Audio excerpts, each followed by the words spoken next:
everybody, and welcome back to another video. My name's Shane if you're new to the channel, and we're here today to figure out why my BMW X5 broke down on the highway and left me stranded. This is my 2009 BMW X5 35D, and I was driving down the highway one day, or the other week, and went into limp mode and then shortly stalled after that and wouldn't restart. I didn't have anything to help me at the time to diagnose anything, so I got it towed. And then we got it towed to my friend's house. I have verified that the lift pump is working. It's getting fuel all the way up to the high pressure pump, but there's zero pressure in the rail, zero fuel going to the rail at all. A little bit of fuel came out there.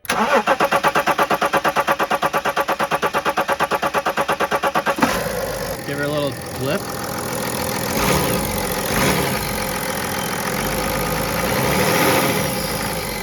Okay, turn her down.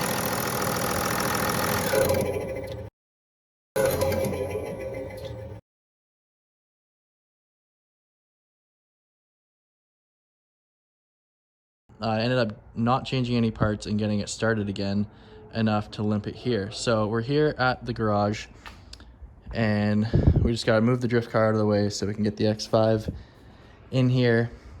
But first, we're gonna take it for a drive so that we can just around the block so that we can get this thing to act up again and throw the same codes it did, because I had to clear them so I could get it here.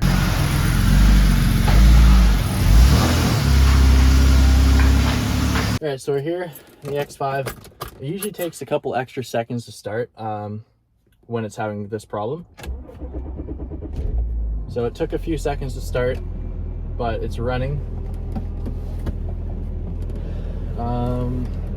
So let's basically, I'm just gonna, it seemed like it only acted up when you actually gave it some load. It's making lots of power. Of course, when you try to diagnose it, it doesn't want to act up. We're now connected to the laptop, and I'm using ISTA Plus. This is basically the OEM BMW software for diagnosing and just servicing BMWs from OBD2 and up for the most part. So I'm just going to connect it, run it through its tests, and see what comes up initially, because right now we have no faults. There is that warning, but that's because of the washer fluids. So that little triangle, that is not related. So usually there would be a check engine light and an engine malfunction code there. So we'll see what it says once this is done its testing.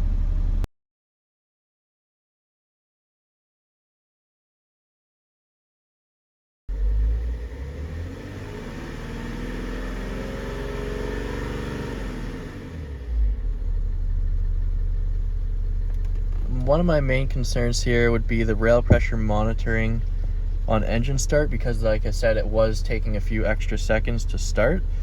And so it looks like it's pretty much anything in the fuel system that can be bad. It could be the low pressure pump, it could be fuel pump blockage, it could be rail pressure sensor, it could be that fuel regulating valve on the high pressure pump, it could be the high pressure pump itself. So I still have some digging to do. So I'm testing the rail pressure sensor, and it says the set point is 0 plus or minus 26 bar, and then I'm getting 0 to 1.4 bar, it looks like, but it's glitching out. I'm not sure if that's the way it's supposed to be. Like, yeah, it's 0 to 1.4 bar, or if that means that my sensor is bad because it's being weird. Let's go unplug it and just see what happens. 400 bar. Okay. Yes, it was disturbed. So it looks like it's working, but is it working properly? I don't know. Now I'm running the rail pressure control system test. Basically it checked the rail pressure without the engine started with the low pump on, and it met the parameters. Now I have to let it warm up, so I'm just kind of revving it until it reaches 80 degrees Celsius, and then it should do the next thing. Next step here is going to be it's going to test the control valve.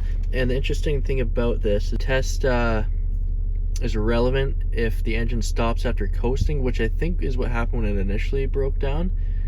And the fault entry 4560, I've had that code, but I can't get it right now because I reset everything. Continue. Running engine at idle speed.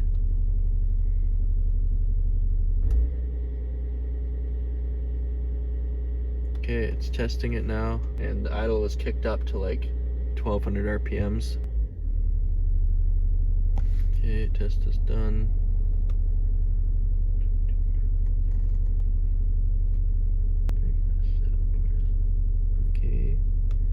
Okay, rail pressure minimum target was 301 bar, and the minimum actual we got was 296. Maximum 302, and maximum actual 305. So it looks like it was off of what it wanted. The set point values were reached. Okay, the fuel quantity control valve is activated at idle in the next step. Engine shuts down due to actuation. Run engine at idle speed.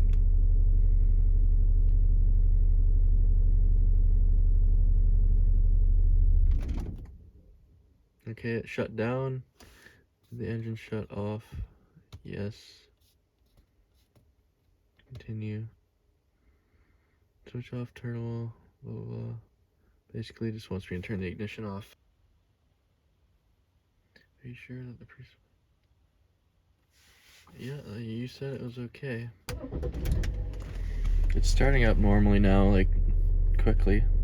After that test was done, it says if all injectors are okay, rail pressure control valve defect. So the rail pressure control valve, I believe, is the one at the back of the rail, and then the rail pressure regulating valve, I don't know actually which one is which, or I guess one of those is bad, but I already have a brand new one for the rail, for the back of the rail, but I don't have the regulating valve, which I believe is the one on the high pressure.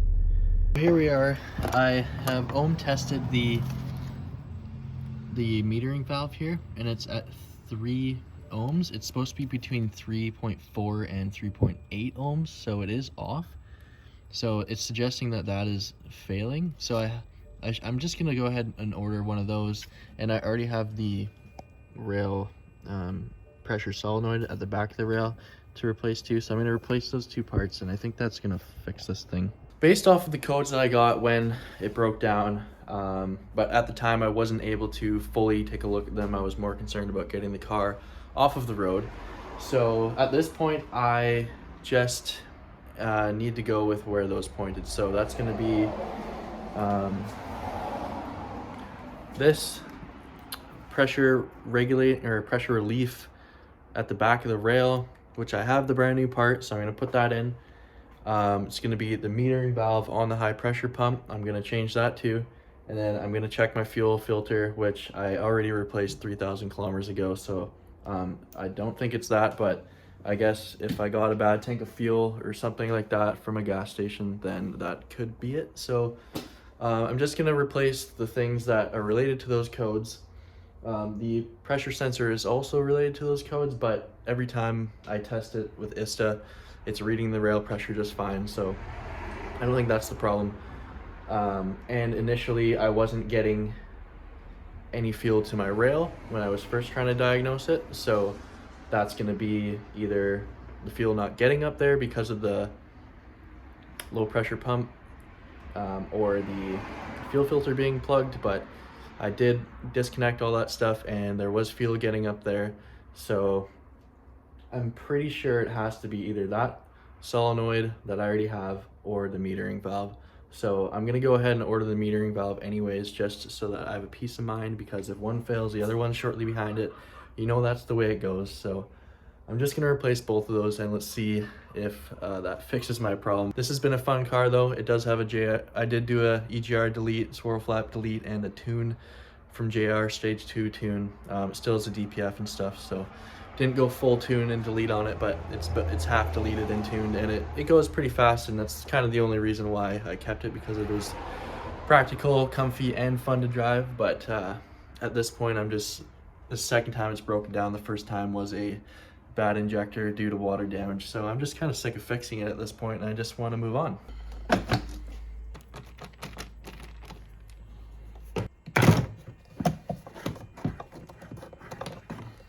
The really neat thing about replacing this one nut solenoid back here is that it's just tucked in enough in the behind the intake manifold that you have to remove the intake manifold to get a wrench on it.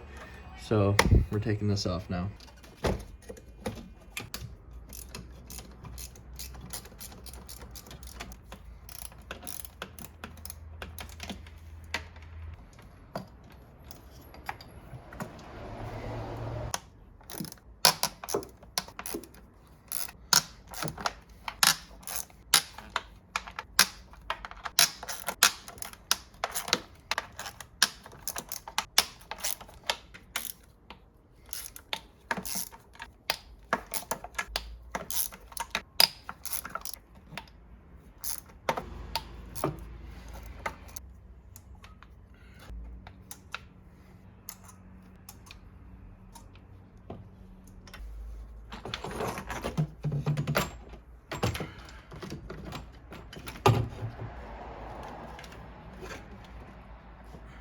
Luckily, it is a pretty easy intake manifold to pull. We got it off in less than 10 minutes. So as you can see, that's the guy right there that I have to replace.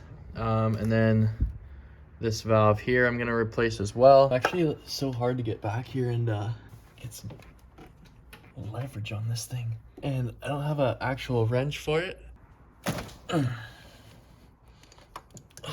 Grunting is key to being a mechanic. You must grunt.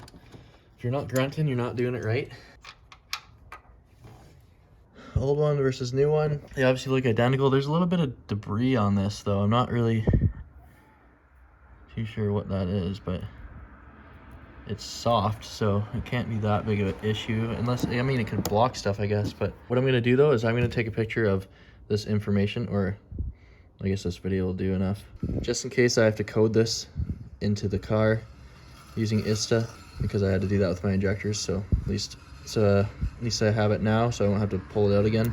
Being really careful not to break anything here, but this is the best angle I can get to get some freaking muscle on this thing.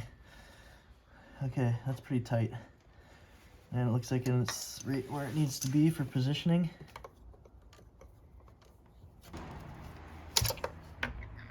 That's all I can do up here until we get that new metering valve. I might go ahead and just pop the fuel filter out and just see if it's got any crap in it, I guess. I pulled the fuel filter out. It's 3,000 kilometers old, and it is actually kind of hard to blow through. I did clean it up, but this is still gross.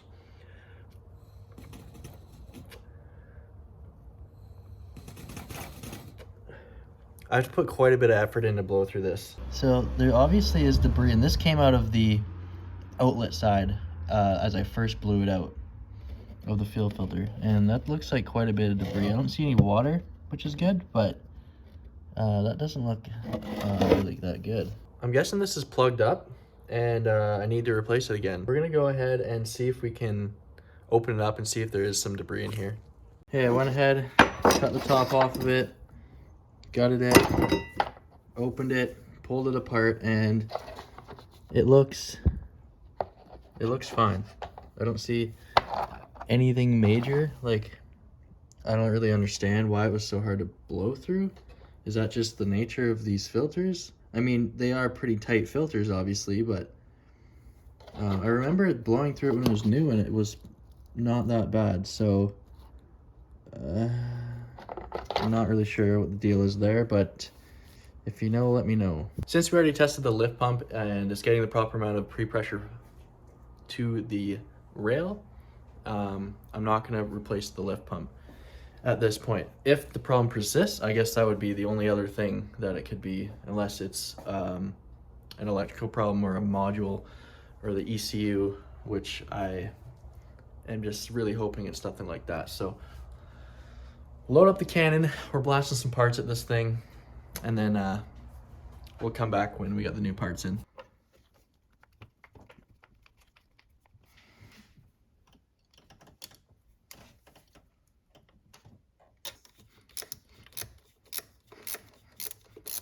That's exactly what I didn't want to happen.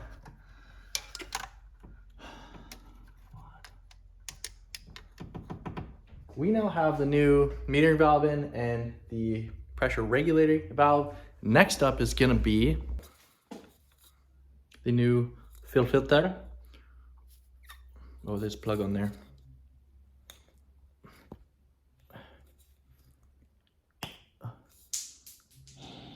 Much easier to blow through, probably because it's brand new.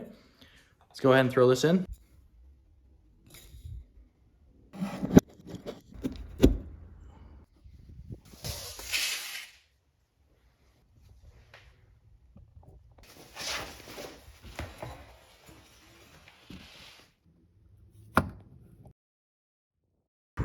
Now that everything we wanted to replace is replaced, we can go ahead and throw the intake manifold back on the engine. I forgot my external hard drive, which has the ISTA program on it. So I'm gonna have to just try and cycle the key and let the low pressure pump turn on and off and on and off and on and off until we can get it bled. So what I did was I went back here and I manually turned the pump on just so that it would speed up the process of getting the fuel up there. It wouldn't have to keep cycling the key and cranking the car. So, and I did that with I had this line cracked here, and then once I saw it bubbling out and starting to come out in a solid stream, I just closed it up and tightened it. But obviously making sure that when I'm doing this, that I don't make a spark in here. I'm disconnecting and connecting the power from the battery, not in here, and making sure that those contacts aren't going to touch, just for fire safety, you know? Now that we have everything all buttoned back up, we have the fuel system bled. Let's go ahead and see if this thing turns on for me.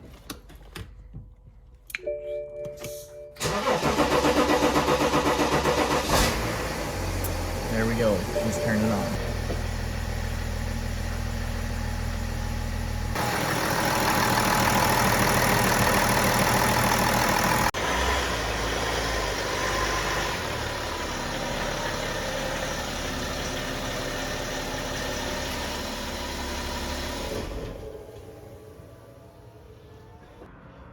Well, I just got back from a long drive on this thing since we replaced all those parts, and no hiccups, nothing went wrong. Everything seemed to work as it should. So I think we got it fixed. And let's see. You guys should subscribe.